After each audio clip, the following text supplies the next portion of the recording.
Morgan Harrington, the night that changed everything. A young college student named Morgan Harrington set out to attend the concert of her dreams, a live performance by the legendary band Metallica. For months, she had been counting down the days, imagining what it would feel like to finally see her favorite musicians in person. But what began as one of the happiest nights of her life soon turned into a tragedy that would shock an entire nation. One misunderstanding, one simple rule broken, and Morgan was escorted out of the arena. What happened to her afterward became a nightmare that no one could have imagined. Morgan Dana Harrington was born on July 24, 1989, in the quiet town of Charlottesville, Virginia. She was the daughter of Dan and Jill Harrington, and she had an older brother named Alex. Morgan had a calm, reflective personality. She preferred peaceful evenings at home to loud parties. Her true comfort lay in books, music, and long moments of thought. Though she had plenty of friends, Morgan often chose solitude, the quiet safety of her own room, over the noise of crowds. Her mother described her in 4 words: bright, kind, beautiful, and unique. But beyond her gentle nature, Morgan carried a strong sense of justice. She actively supported children's rights and dreamed of one day changing laws to make the world a safer, kinder place. She was a student at Virginia Tech, where she was studying to become a teacher. In her free time, she lived and breathed music. Her favorite band was Metallica. Their posters covered almost every inch of her bedroom walls. Morgan was deeply close to her family. She spent lots of time with her parents and brother. They traveled together, shared stories, and supported each other through everything. Every time Morgan left home, she would look back and tell her mother the same words. "I love you, and I'm sending you 241 power." That phrase became their family ritual, a small tradition of love that carried deep meaning only they understood. On the refrigerator at home hung a magnet holding a concert ticket, the ticket to the Metallica show scheduled for October 17, 2009, at the John Paul Jones Arena, part of the University of Virginia in Charlottesville. Every time she walked past that ticket, Morgan smiled. She'd glance at it, count the days, and whisper to herself, "Almost there." It wasn't just a concert, it was a dream about to come true. When the long-awaited day finally arrived, Morgan and 3 of her friends headed to the arena, full of excitement.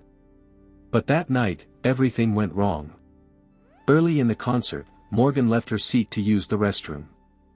It was dark, crowded, and loud, thousands of people, flashing lights, pounding music. As she made her way through the rows, a bright spotlight suddenly hit her face. Momentarily blinded, Morgan lost her balance and fell, striking her head hard. Blood began to run down her temple. Shaken, she decided to step outside for some fresh air and to clear her mind. She didn't realize how far she had walked until she found herself outside the arena gates. About 40 minutes passed. The pain started to fade, and Morgan decided she was ready to go back inside. But when she tried, security stopped her. At that time, the arena had a strict no re-entry policy. Even though she had her valid ticket in hand, the guards refused to let her back in. Morgan stood outside, upset but powerless to change anything. Around 8 p.m., her friends called to ask when she was coming back. Morgan calmly explained the situation and told them not to worry, she'd just call a cab and head back to her dorm. It was the last phone call she ever made. After that call, Morgan Harrington vanished. When Morgan didn't show up the next day, October 18, 2009, her parents immediately felt that something was terribly wrong. She was supposed to visit them for a regular family gathering, something she never missed. Dan and Jill Harrington called again and again. No answer. Texts went unread.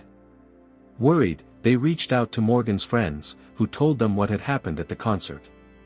They assumed she had already gone home. But when police checked her dorm, it was empty. That's when the Harringtons contacted authorities. 20-year-old Morgan Harrington was officially reported missing. The search began immediately.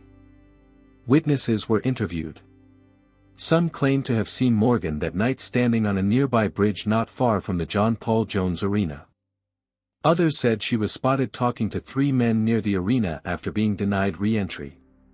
When police searched the surrounding area, they found something disturbing: a shirt in the grass, stained with red marks. It was sent to the lab for testing. A few days later, another discovery deepened the mystery: a woman's purse on a nearby parking lot. Inside were Morgan's wallet, ID, and phone, its battery completely dead. The items left no doubt. They belonged to Morgan. Detectives worked tirelessly, combing through miles of land, rivers, and wooded areas, but days turned into weeks, and weeks into months, with no trace of her. 3 months passed. No leads. No answers. Her parents began to lose hope that their daughter was still alive. Then, on January 26, 2010, their worst fears came true.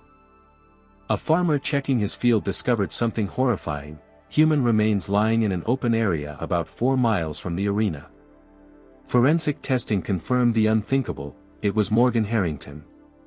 Her body was taken for autopsy, but after months exposed to the elements, it was too decomposed for clear details.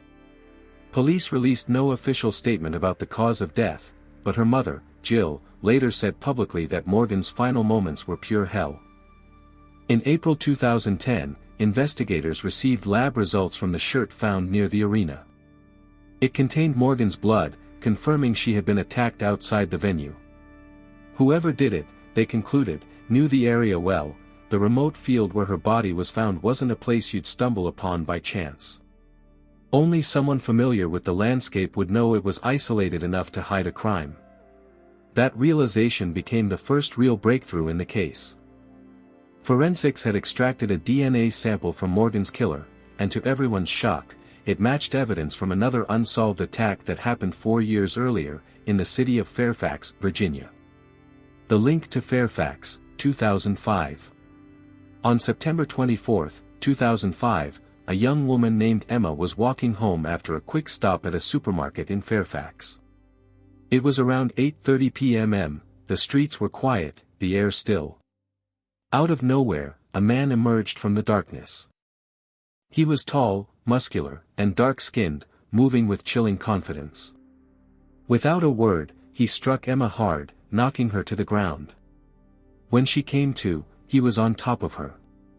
He assaulted her brutally. By pure chance, a car drove by at that moment.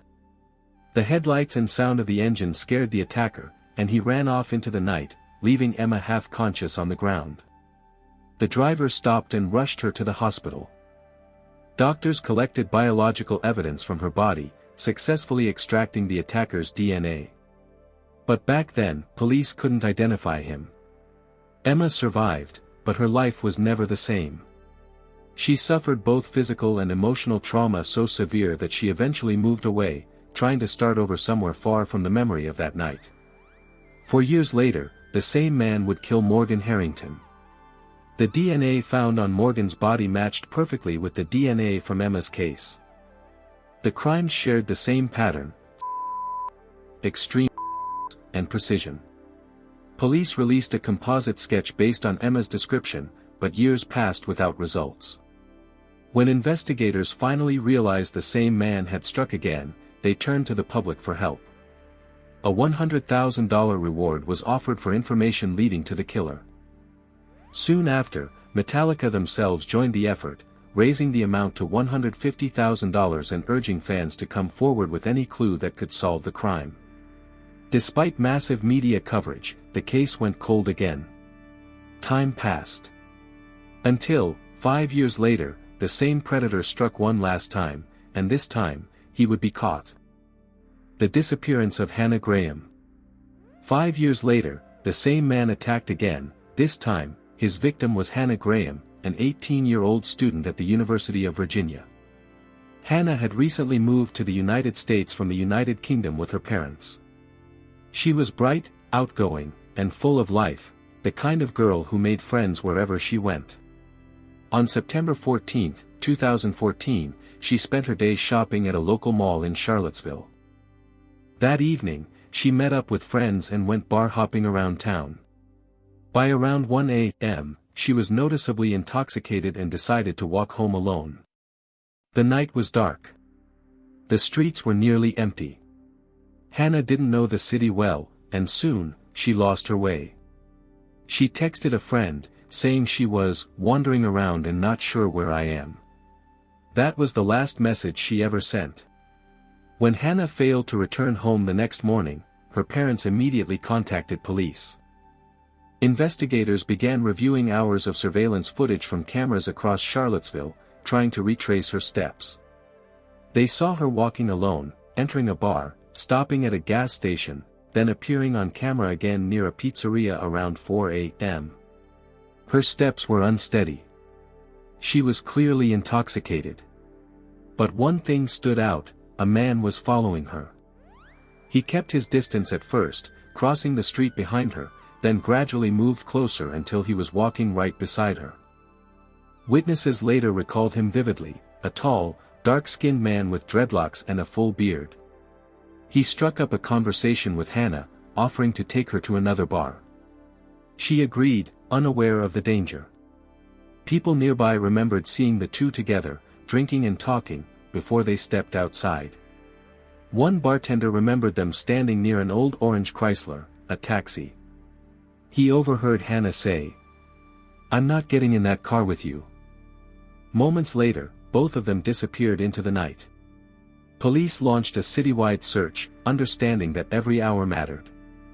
But weeks went by with no trace. Then, on October 18, 5 weeks later, the search ended in heartbreak. Hannah's body was found on an abandoned property. Because of the condition of the remains, medical examiners couldn't determine the exact cause of death. But the circumstances, the location, the pattern, the brutality, were hauntingly similar to Morgan Harrington's case. And that tragic connection would finally reveal the killer's identity. The name behind the crimes. Investigators traced the man last seen with Hannah and identified him as Jesse Matthew, a 32-year-old taxi driver from Charlottesville. His background was as troubling as it was tragic. He had grown up in a violent household marked by abuse and humiliation. In school, he was a mediocre student but a standout athlete, strong, fast, and aggressive, especially on the football field. People described him as a gentle giant, always smiling, always friendly. No one realized how much darkness he carried inside. Back in 2003, a college student had accused him of sexual assault. The school quietly transferred him to another campus instead of reporting him to police. At the new college, he attacked again. Administrators once more failed to act, and Jesse faced no consequences. Between 2002 and 2006, Matthew repeatedly preyed on women, driven by violent, sadistic impulses. In 2009, he murdered Morgan Harrington. 5 years later, he killed Hannah Graham. After Hannah's disappearance, Jesse fled town. But within days, police tracked him down, hundreds of miles away, in Texas. DNA tests confirmed everything. The samples found on both Hannah and Morgan, and even from the 2005 Fairfax assault, matched perfectly. There was no doubt anymore: the same man had committed all three crimes. On September 15, 2015, Jesse Leroy Matthew Jr. was formally charged with first-degree murder. He later pleaded guilty to avoid the death penalty. In 2017, the court sentenced him to 4 consecutive life terms without the possibility of parole. 2 years later, in May 2019, reports surfaced that Matthew had been diagnosed with stage 4 colon cancer. He was transferred to a different facility for treatment. As of today, it remains unclear whether he is still alive. For the families of Morgan and Hannah, his illness felt like fate, a slow form of justice for the pain he caused. A legacy of strength. In the years since, the Harrington and Graham families have formed a powerful bond, united by loss but also by purpose. Together, they support each other and advocate for safety, awareness, and education to protect young women. To honor their daughter's memory, Dan and Jill Harrington founded a nonprofit organization called Help Save the Next Girl. Its mission is to teach students how to stay safe, to raise awareness about abduction and assault, and to support families who have endured the same unimaginable grief. Morgan's name has become a symbol, not only of tragedy, but of courage and change. Her story, and Hannah's, serve as heartbreaking reminders that even one moment of vulnerability can alter countless lives. But through the love and determination of their families, their legacy continues, transforming pain into protection, and loss into purpose. I look forward to hearing your thoughts in the comments. Don't forget to subscribe to the channel and hit the like button. Until next time, friends.